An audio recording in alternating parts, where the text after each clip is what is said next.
Hello, bachcho, let's see the question. A cubical vessel contains an ideal gas at NTP. The vessel is being carried by a rocket, which is moving at a speed of 500 meters per second in a vertical direction.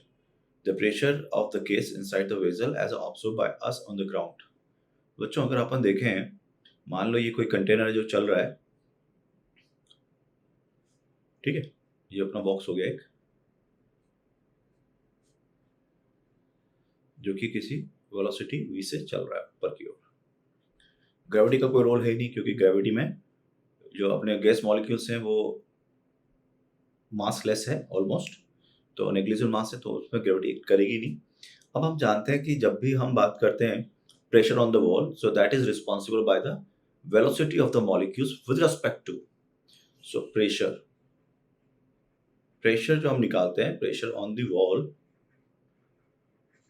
is due to collision of molecules, ठीक है।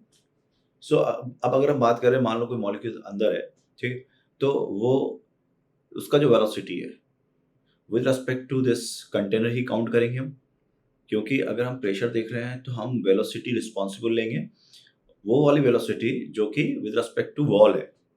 तो अगर with respect to wall जाएंगे और ground से देखेंगे तो वो वेलोसिटी चेंज नहीं होगी। इसका मतलब velocity of molecule with respect to wall will constant,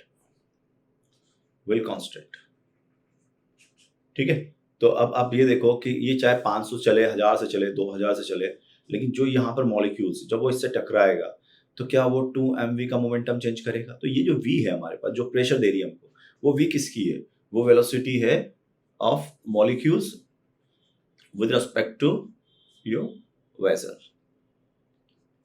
ठीक है। अब वेसल 100 से चलेगा, 200, अरे मैं तो कह रहा हूँ आप ट्रेन के अंदर बैठे हो, ठीक है, ये ट्रेन चल रही है, आप ट्रेन के अंदर बैठे हो, बताइए आपकी वेलोसिटी ट्रेन के रेस्पेक्ट में क्या है? 0। अब बोलो 500 चल रही है, बताओ कितनी? 0। 200 चल रही है, बताओ कितनी? 0।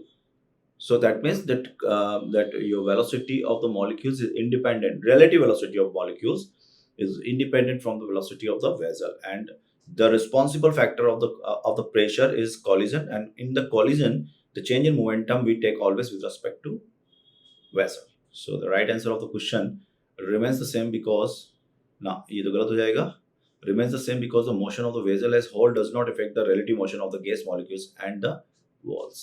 So B option is correct. All the best.